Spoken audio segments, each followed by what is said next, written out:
Okay, everybody, it's me, Bonkai922. This is it. Final episode of Gachiakuta, episode 24.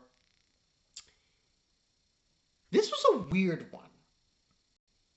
Because it played like a filler. Well, not... I should correct myself.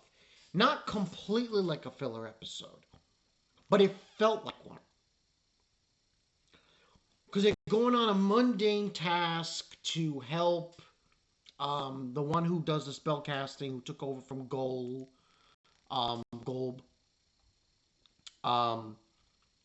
And it's basically Rudo. Basically the kid cleaners, Golb, yeah, the one who replaced Golb, who died. Basically, it's Gutahibe, the one who turns into a kaiju. Santadir, and I forgot what the other one was. The other person. Yeah, Santadir, Rudo, that is the one who turns into kaiju, Hibe, who's helping Remlin. Remlin is the one who plays Golb.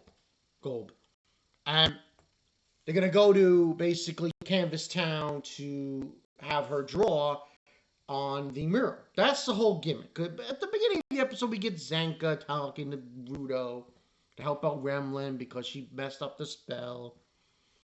Teach him how to draw and all this stuff. And at first, seems like a mundane episode. There's nothing serious going on. There's no ramifications. There's no battles. But then they leave. They go on their way. They're going to go to Canvas Town. Eventually, later on, they do see the mural. And surprise, surprise, not on the wall. It's on the ceiling. Now, this, of course, is a front. There's more to this than meets the eye. So, Corvus actually sent them away because there's another group here. We already have the cleaners, so we've met the raiders. Now there's the Hell Guard. Now, my understanding of what was explained here about what the Hell Guard does, they're kind of like the cleaners. They I guess you could say the cleaners' boss, because they report to the cleaners report to the Hell Guard and explain to them what's going on, all that stuff. So Corvus has a meeting with the head, and listen, what she says to Corvus, the head of the Hell Guard, is a million times better than the boss of the Raiders, Typhoon. Typhoon doesn't even... See, here's the thing I don't like at Typhoon.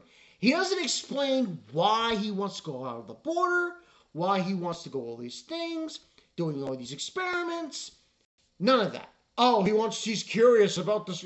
No. He doesn't explain it better, though. He doesn't explain it. This woman comes in and she explains purely in detail because it's her descendants, her ancestors. She wants to know the relationship between us, the ground, and the sphere. That makes sense. She has a clear motivation. Experiments because I'm curious. Like I said, she had a better explanation.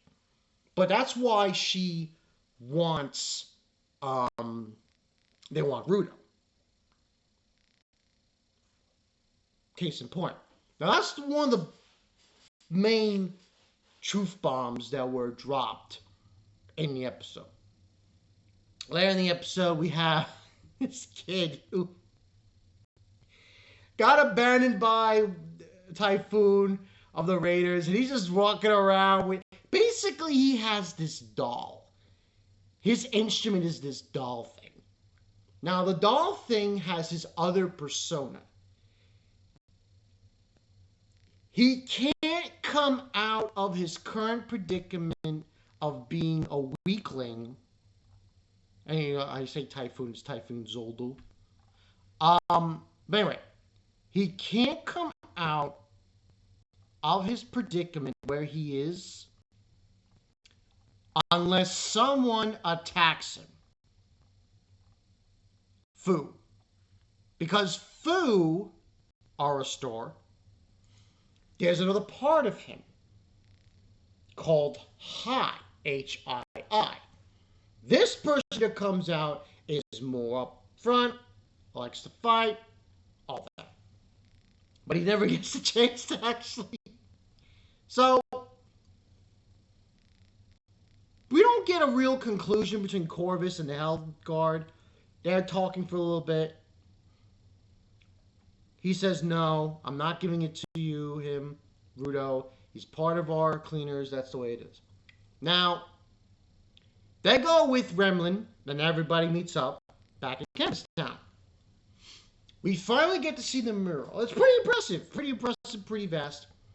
And basically what she's stating to them is that her mural is going to be on the very, very end going into Canvas Town on the series. However, something is revealed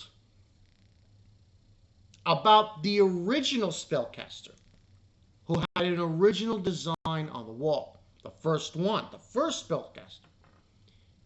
Name eludes me. I apologize. But what is revealed? What is revealed in this episode at that moment when we see the very first mural design of the first spellcaster is this. Below his, well, it's on the ceiling, so it's below it. At the bottom of a design, there are symbols. And one of the symbols that is on the wall is, ladies and gentlemen, the Watchmen series symbol. Remlin explains to Rudo that is the symbol of the Undertaker, whose last name is Solbrick. Guess who has the last name Solbrick? Rudo. I think we can now gather where this is heading to. That is Rudo's father. Now, this brings up a lot of questions. A lot of vague questions, because the thing is, also we get another hidden scene with Emo.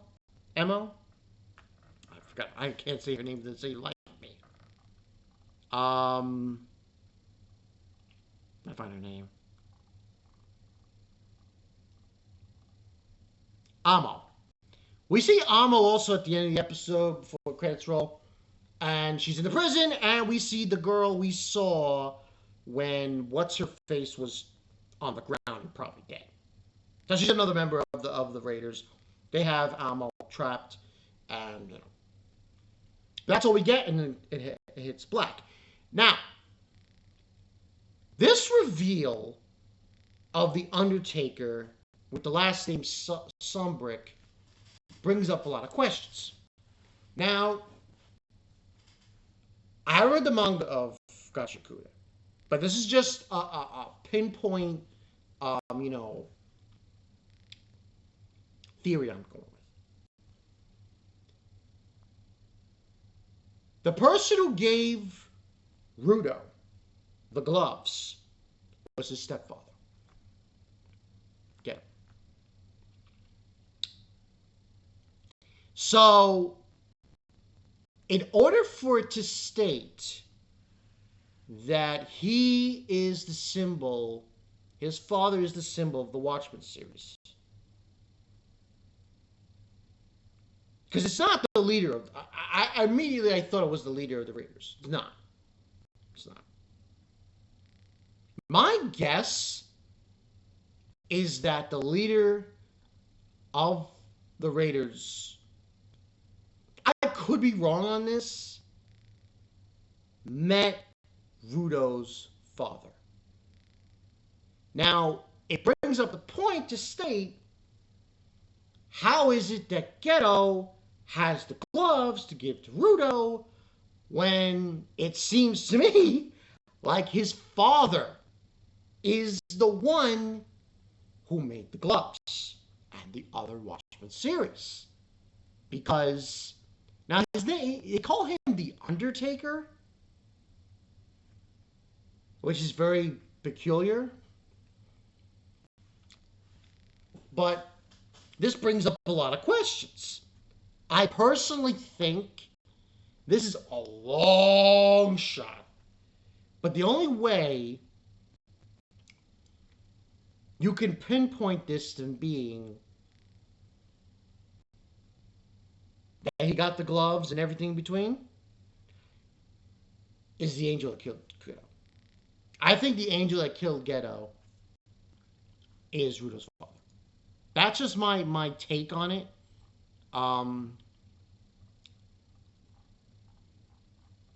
Because really, there's no other explanation of how Rudo gets the gloves from his stepfather,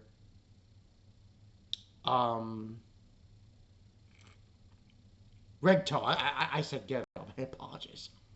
From his stepfather Regto, without receiving them from the person who created them, which was his father. This brings up a whole can of worms now. Because his father was sentenced to death. He killed somebody. And he was sent to the pit. Now, we're talking the first spellcaster. First. Which means that had to at least be a long time ago. Because you gotta figure Rudo is, what, his teenager? 10, 20 years? But this is all speculation on my part. But this brings up a lot of questions and a lot of intrigue and everything between. I'm giving this a 9 out of 10. It really opens the door for me in thinking like how, where, why, where is this headed? Because if that's the case, then his father was very influential. Very. And now you have to also involve these Hell Guard people along with the Raiders and along with everything else. So it really brings up an interesting point of who Rudo's father is. But it's the last episode. I should have mentioned it has been greenlit for season 2, which is expected. So, I don't know when we're gonna get it. God knows when. But with Bones, I think it's not gonna be that long, because the only real anime they have coming out in the new year so far is basically the continuation of Fire Force. So maybe we'll get it next year. I don't know.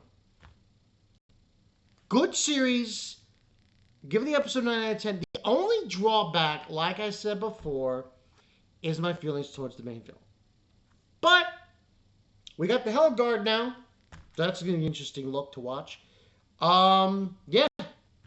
Good series, good animation, good along the lines. I'm definitely putting this in the category of continue watching for Gachiakuta. I'm Bonkai2. I'll see you guys later. Season 2 is going to open a whole can of worms. I do believe they will rescue Amo. Hopefully. We'll see. I'll see you guys later.